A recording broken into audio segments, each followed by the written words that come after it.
साथियों नमस्कार। प्यारे साथियों, आज आपके लिए एक बहुत बड़ी खुशखबरी। और खुशखबरी ये है कि आपकी ईएमआरएस की डेट आ गई है 22 मार्च मेंस एग्ज़ाम की। और 22 मार्च को हम कैसे तैयार कर सकते हैं, समय हमारे पास बचा नहीं है। मान लो आपके 20 से 25 दिन आपके बचे हैं, जिसमें आपके होली के दिन भी शामिल है। तो आप समझो, आप 20 दिन आपके पास तैयारी के लिए है। अब 20 दिन में कितना हम तैयार कर सकते हैं अपने आप को, कितनी मजबूती हम में हो सकती है। तो ये देखो, 1 महीने की हम बात कर रहे हैं, लेकिन अपन 1 महीने की बात छोड़ करके और सीधी सीधी यहाँ पर हम सीधी बात करूंगा। मैं तो 1 महीने की तो बात ही नहीं करूंगा, सीधी 20 दिन की, सीधी 20 दिन की बात करूंगा। तो 20 दिन में ये हमारे मेंस एग्जाम को क्रैक अपन को कैसे करना है, इस पर आपकी रणनीति, आपकी एकदम शानदार रणनीति आपको चलानी है। किस तरीके के प्रश्न पूछे जाएंगे, कितने प्रश्न हम तैयार करेंगे, कैसे तैयार करेंगे। यानी हम 20 दिन में भी क्या एग्जाम क्रैक कर सकते हैं। तो जिसका बिल्कुल, जिसका पावर मजबूत है, जिसका दिमाग धैर्य के साथ काम करता है और मतलब घबराता नहीं है, तो वो निश्चित रूप से ही इस एग्जाम को फोड़ देगा। लेकिन बात ध्यान रखनी पड़ेगी, जो मैं आपको पूरी रणनीति बता रहा हूं, तो ये 20 दिन में भी हम चक्कर घुमा सकते हैं पूरा की पूरा। अब की बार बेड़ा पार, जय श्री श्याम। देखिए, ये आपको मैं बता देता हूँ, ये डेट आपकी आ गई है। टीजीटी 22 मार्च सुबह एग्जाम होनी है और पीजीटी 22 मार्च शाम को एग्जाम होनी है। अब देखिए, रणनीति की यदि मैं बात करूं आपसे, अंतिम 25 दिन आपके पास में बचे हुए हैं आज से ही। अब 25 दिन में हमारे पास में दो तरीके के प्रश्न आने वाले हैं। एक तो 40 अंक आने वाला है और एक आपका 60 अंक आने वाला है। तो 25 दिन की रणनीति में हम क्या करें, 40 अंक जिसने भी इग्नोर किए वो मारा जाएगा इस परीक्षा में। पहला प्रश्न मेरा यही है, जो 40 अंक को इग्नोर कर रहा है कि ये तो मैं मेरी मर्जी से ही कर लूंगा, तो वो मारा जाएगा। बहुत दिन हो गए उसको पढ़े, नेगेटिव चला जाएगा, भूल जाएगा, सीधे प्रश्न गलत हो जाएंगे। तो क्या करें सर, तो करना क्या है ये देख लो। अभी मैं आपको कैसे तैयार करवाऊंगा इसको। 20 दिन में पूरी चक्री, कृष्ण भगवान के चक्रधारी की तरह पूरा चक्कर घुमा देंगे हम 20 दिन में। तो वो चक्कर कैसे घुमाने हैं, 40 अंक में साहित्य में आदिकाल, भक्तिकाल, रीतिकाल, आधुनिक काल और गद्य की विधाओं में उपन्यास, कहानी, नाटक, निबंध, यात्रा, व्रत, संस्मरण, आत्मकथा, रिपोर्टाज, ये हिंदी साहित्य आने वाला। जो ऑब्जेक्टिव आएंगे, ये प्रश्न कैसे आने वाले हैं आपके, ऑब्जेक्टिव आने वाले हैं। ऑब्जेक्टिव प्रश्न आने वाले हैं 40 प्रश्न। और ऑब्जेक्टिव प्रश्नों में से आपको कितने प्रश्न तैयार करने हैं, तो देखिए 15 से 20 प्रश्न आपको तैयार करने हैं। किसके, हिंदी साहित्य के। लास्ट 15 से 20 प्रश्न इसके, 15 से 18 प्रश्न इसके आने की संभावना है जो आपकी एग्जाम होने वाली है। अब तुम कहोगे सर इसमें से क्या पढ़ना है, यही बात आपकी परेशान कर सकती है। तो केवल मोस्ट पढ़ें, केवल मोस्ट पढ़े, केवल मोस्ट पढ़े बस। और वो मैं आपको रिवीजन के तौर पे आदिकाल, भक्तिकाल, रीतिकाल, आधुनिक काल में मोस्ट मोस्ट पूरी की पूरी पीडीएफ लगा करके पूरे क्वेश्चन बताऊंगा, एक एक कंप्लीट, कि यहाँ से ये पढ़ना, यहाँ से ये पढ़ना, यहाँ से ये पढ़ना, पूरा का पूरा। ठीक है, गद्य की विधाएं, उपन्यास है, कहानी है, नाटक है, निबंध है, यात्रा है। आप देखेंगे एक एक प्रश्न टपकेगा, एक एक प्रश्न टपकेगा। इसका मतलब देखिए, 1 2 3 4 5 5 चीज हो गई है। तो 5 चीज में आपके कम से कम 5 प्रश्न भी तैयार करेंगे तो 25 प्रश्न होते हैं। लेकिन गद्य की विधाओं से अपन को 10 प्रश्न तैयार करने हैं, कम से कम 10 प्रश्न अकेले इस पॉइंट में से और बाकी के 10 प्रश्न इन पॉइंटों में से। ये प्रश्न आपके आने वाले हैं, यानी 10 प्रश्न तो आपके ये 4 पॉइंटों में से आनेंगे। आधुनिक काल और गद्य की विधा में से 10 प्रश्न आने हैं। ये जो 3 पॉइंट है इसमें से 10 प्रश्न आने हैं और 10 प्रश्न आपके इनमें से आने हैं, आधुनिक काल में से और गद्य विधा में से, दो में से। तो 15 से 20 प्रश्न आपको तैयार करने पड़ेंगे। अब इनमें आपको केवल मोस्ट पढ़ना है। मोस्ट कौन कौन सी चीज पढ़नी है ये देखनी है। 15 से 20 प्रश्न तो आने वाले साहित्य के। व्याकरण की बात करें तो व्याकरण में 40 प्रश्न में से 12 से 15 प्रश्न आपके आने वाले हैं, यानी 12 प्रश्न के लगभग व्याकरण के आने की संभावना है। और यदि इधर कम पूछता है साहित्य में तो इधर 15 हो जाएंगे और इधर आपका ये ज्यादा हो जाएगा। यानी आपको जहां तक मेरा आइडिया है कि व्याकरण में से सवाल है वो ज्यादा पूछेगा ऑब्जेक्टिव में और लिखित में, साहित्य में से ज़्यादा सवाल पूछेगा। तो ये मेरा आइडिया है, ये केवल तैयार करने के लिए है, लेकिन मेरा आइडिया है कि जो ऑब्जेक्टिव क्वेश्चन होंगे उसमें से व्याकरण में से सवाल ज़्यादा आएंगे, ध्यान रखेंगे, और साहित्य में से कम आएंगे। यानी यहाँ 10 से 12 15 प्रश्न लास्ट आ सकते हैं और 15 प्रश्न इधर व्याकरण में से आ सकते हैं। भाषा विज्ञान में से 4 से 5 प्रश्न आ सकते हैं, जोड़ लगा के 4 प्रश्न आ सकते हैं, और अलंकार शब्द शक्ति का एक एक प्रश्न आ सकता है। तो इसमें से एक प्रश्न इसमें से, 4 इसमें से आ सकते हैं, और इन दोनों में तुलनात्मक चलेगा। यह जहां तक मेरा विचार है कि आपकी व्याकरण में से ज्यादा प्रश्न आएंगे, लेकिन 15-15 क्वेश्चन के ऊपर नीचे रहेंगे दोनों में, ये ध्यान रखेंगे अपन। तो ये तो आपकी रणनीति 40 अंकों की, लेकिन मुख्य बात यही है कि यदि आपने 40 अंक इग्नोर कर दिए तो आप मारे जाओगे। अगर आप मेरी बात को सुनोगे तो फिक्स है कि पास ही हो जाओगे। क्यों? क्योंकि ध्यान रखना, ये 40 अंक आपको ले जाने वाले ऊपर, क्योंकि डिस्क्रिप्टिव सबका कमजोर है, तो सबके नंबर कटने हैं। जो एकदम बेहतर पहले से फुल तैयार है, जैसे हमने हमारे स्टूडेंटों को बिल्कुल तैयार किया है, और वो अगर मजबूती से ही उन्होंने सब चीज़ को पढ़ लिया है, जैसे आदिकाल पढ़ा दिया, भक्तिकाल पढ़ा दिया, रीतिकाल पढ़ा दिया, आधुनिक काल हो गया है, गद्य की विधाएं हैं, व्याकरण है, बस ये तैयार करना है। तो आपको एकदम एकदम ठोस तरीके से तैयार हमने करवाया है, प्रश्नों को लिखा है, डिजाइन किया है, शानदार तरीके से तैयारी की है, तो क्यों नहीं पास होंगे? फिर होंगे ही, और डंका बजना है, ये फिक्स है कि बजेगा ही, कोई रोक ही नहीं सकता। इस तरीके से आप ये क्यों बजेगा, क्योंकि इसके पीछे आपको मैं कारण बताऊंगा कि हमने किस तरीके से पढ़ाया है। तो आपकी ये देखिए, अलंकार शब्द शक्ति, इस तरीके से 40 प्रश्नों को तैयार कर सकते हैं अपन। और 60 अंक को तैयार कैसे करेंगे? तो 60 अंक में आपको जो आपके 15 प्रश्न आने वाले हैं, इस 15 प्रश्न के लिए कितने प्रश्न तैयार करने चाहिए?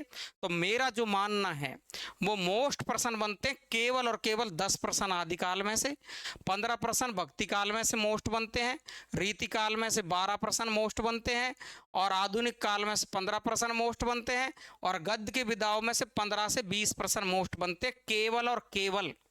ये ध्यान रख लेना, इससे ज्यादा कोई भी प्रश्न नहीं बनेगा, नहीं बनेगा, नहीं बनेगा, चाहे कोई कितना ही बहकाता रहे। आपको ध्यान रखेंगे, इस प्रकार से आप देखेंगे कि आपकी प्रश्नों की संख्या इतने इतने से तैयार करने, केवल आप आदिकाल में से 10 कर लो, काम चल जाएगा, भक्ति काल में से 15 प्रश्न तैयार कर लो, काम चल जाएगा। तुम कहोगे सर वो कौन कौन से क्वेश्चन है, मैं बताने वाला हूं, ठीक है। रीति काल में से पूरे प्रश्न बताऊंगा मैं आपको कि आदिकाल में से ये प्रश्न तैयार करो, भक्ति काल में से ये करो, रीति काल में से ये करो। ये कोई असिस्टेंट प्रोफेसर के एग्जाम नहीं है जो तुमको ऐसे रंदन वाले प्रश्न देगा, वो सीधे प्रश्न आएंगे। आज लिखवा ले कागज पे, कोई लिखवा बचाए तो ध्यान रखेंगे। तो देखिए, ये आधुनिक काल है, 15 प्रश्न तैयार कर लेंगे। आपका द्विवेदी युग, भारतेंदु युग है ना, छायावाद प्रयोगवाद में से बहुत जोर लगा के 15 प्रश्न तैयार कर लिया, बेड़ा पार है। गद्य की विधाओं में से, नाटक, निबंध, उपन्यास, कहानी, संस्मरण में, सब में से मिला करके 15 से 20 प्रश्न तैयार कर लिए, हो गया बेड़ा पार। यानी टीजीटी के लिए हमको मात्र 85 प्रश्न से ज्यादा तैयार, ज्यादा नहीं करने। 85 प्रश्न कैसे हुए? व्याकरण के 10 प्रश्न तैयार करो, भाषा विज्ञान के 6 प्रश्न तैयार करो, मात्र 6 प्रश्न, अलंकार शब्द शक्ति के 2 प्रश्न तैयार करो केवल, और इसमें से 6, इसमें से 10, इस प्रकार से टोटल 85 प्रश्न टीजीटी में तैयार करो।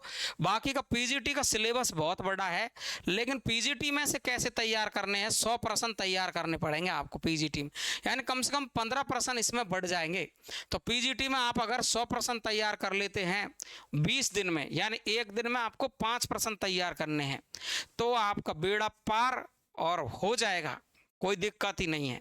समय का ध्यान रखेंगे, 8 से 10 मिनट में एक प्रश्न लिखने में आ जाना चाहिए, है ना। तो जो घबरा गया वो मर गया, घबराना नहीं है, घबराएगा वो चला जाएगा, वो तो कहीं का ही नहीं रहेगा फिर, नहीं तो इधर का इधर गिरे तो कुआं, इधर गिरे तो खाई।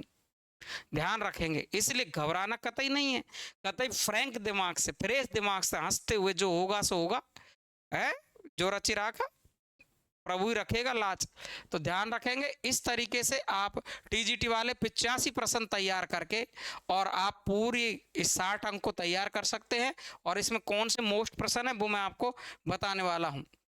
बात रही ऐप पर हम 40 प्रश्नों की तैयारी कैसे करवाएंगे, तो 20 दिन में 20 टेस्ट लेंगे और ये 40 प्रश्न पक्के कर देंगे आपके व्याकरण के, साहित्य के, भाषा विज्ञान के 40 अंक पक्के कर देंगे, ये पक्के पक्के। और जो 60 अंक के जो आपके 85 प्रश्न है, 85 से 100 प्रश्न है, 85 से 100 प्रश्न है, इसमें से मोस्ट प्रश्नों के टेस्ट आपको मैं रोज दूंगा और वही प्रश्न आपको लिख करके बताना है रोज की रोज। व्हाट्सएप पे मैसेज करना है, व्हाट्सएप पे मैंने आपको ग्रुप बना रखा है, उस ग्रुप पे आपको रोज कॉपी भेजनी है, हाथों हाथ लिख लिख करके भेजेंगे। रात दिन लग जाओगे तो काम बन जाएगा, नहीं लगोगे तो रह जाओगे, ये फिक्स पक्की मान लेना। क्लियर है? इस तरीके से आपकी ऐप की रणनीति रहेगी। तुम कहोगे सर अपन पढ़ाते कैसे हैं, तो पढ़ाते अपन ऐसे हैं जो आपको सबको पता है। जैसे महावीर प्रसाद द्विवेदी का व्यक्तित्व चल रहा है, ये तो व्यक्तित्व में हमने क्या पढ़ाया है, आचार्य महावीर प्रसाद द्विवेदी है।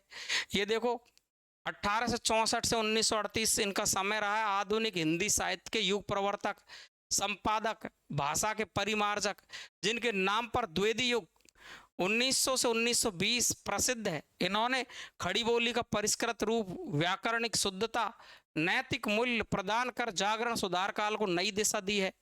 ये महावीर प्रसाद द्विवेदी युग प्रवर्तक और प्रबंध शिरोमणि कहते हैं इनको। जन्म 1864, दौलतपुर गांव, रायबरेली यूपी में है। मूल नाम महावीर शाह है, उपनाम भुजंग भूषण आपका भट्टाचार्य, सुकवि किंकर है।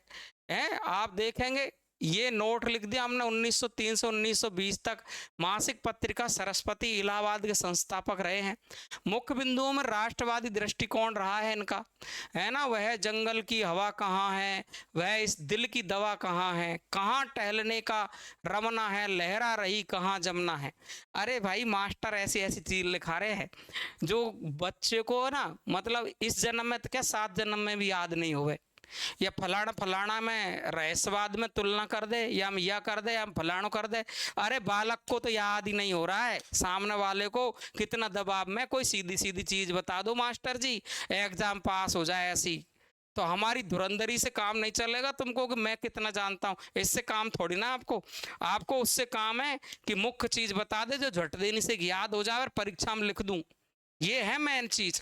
तो ध्यान रखेंगे ऐसे सरल सरल पंक्तियों को ढूंढे और याद कर ले। युग निर्माता रहे हैं कौन, आपके महावीर प्रसाद बहुमुखी प्रतिभा के धनी रहे हैं, बहुभाषाविद है। ये न केवल हिंदी के अलावा अंग्रेजी, संस्कृत, बंगाली, मराठी सब भाषाओं को जानते हैं। इसके अलावा इतिहास, अर्थशास्त्र, विज्ञान, साहित्य पर व्यापक लेख भी लिखे इन्होंने, जैसे स्त्री शिक्षा के विरुद्ध कुतर्कों का खंडन, संपादन सरस्वती पत्रिका का किया है। विशेष कथन भी दिए इन्होंने, साहित्य समाज का दर्पण है, ज्ञान राशि के संचित कोष का नाम साहित्य, अनिश्चितता शब्द पर बाल मुकुंद गुप्त से लंबी बहस भी चली है। समालोचना विधा को स्थापित किया है इन्होंने। इस तरीके से आपको व्यक्तित्व बता देना है। द्विवेदी का कृतित्व है, साहित्यिक अवदान है, लगभग 80 छोटी बड़ी पुस्तकें लिखी है, मौलिक, अनुदित, आलोचना, निबंध, लेख सब शामिल है। ये इनकी मौलिक रचना बता दी है, ये इनकी अनुदित रचना बता दी है, कौन कौन सी का अनुवाद इन्होंने किया है, और इसके बाद में इनके निबंध दिखा दिए हैं। ये विशेष चीज लिख दिया कि कालिदास की निरंकुशता इनकी आलोचना, मूल आलोचना है।